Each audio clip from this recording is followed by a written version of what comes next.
A semana promete o acirramento do debate sobre a reforma da Previdência dos servidores públicos do Estado. O governador já disse aí na sexta-feira, Wanderlei Barbosa, disse que não vai retirar direitos dos servidores. Não poderia, claro, a lei não permite governos retirar direitos trabalhistas, não é verdade? Agora, no objeto é problemático porque a questão interessa diretamente à população e os deputados não estão nem aí. O relatório do IGPREV do ano passado apresenta um déficit financeiro no fundo de 940 milhões de reais, ou seja, o IGPREV teve no ano passado um déficit de 940 milhões de reais.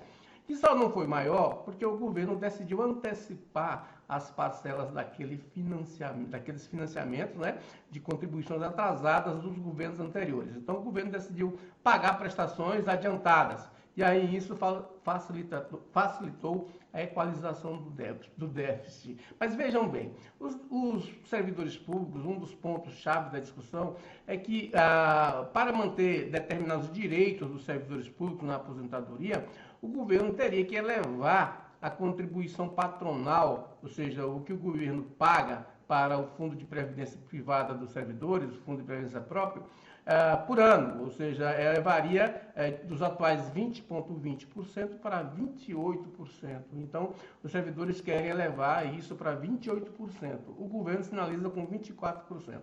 Se o governo atender os servidores e aumentar a contribuição patronal para o fundo de 20,20% para 28%, significa aí um aumento de gastos do governo com a previdência dos servidores públicos de 316 milhões anuais, isso aí, 316 milhões anuais, praticamente o orçamento da segurança pública.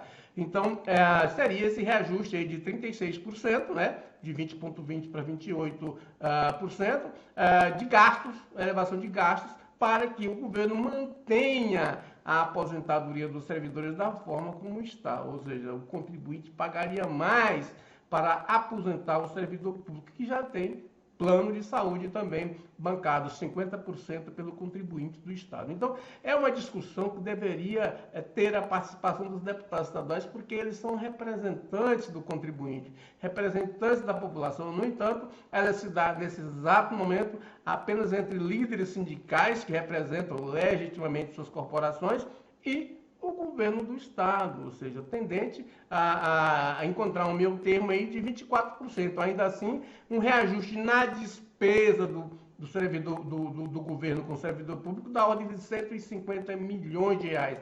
Dinheiro que o governo ou terá que elevar impostos para conseguir, ou então retirar de áreas essenciais, como saúde, educação, infraestrutura, a questão social. Então, é um debate que precisa ser feito entre deputados estaduais também e servidores, para que esse fundo seja equalizado e não leve mais prejuízo para a população, porque no caso da falência desse fundo aí, que teve esse déficit o ano passado de quase 1 bi, déficit financeiro, ou seja, falta de grana, não é déficit orçamentário não.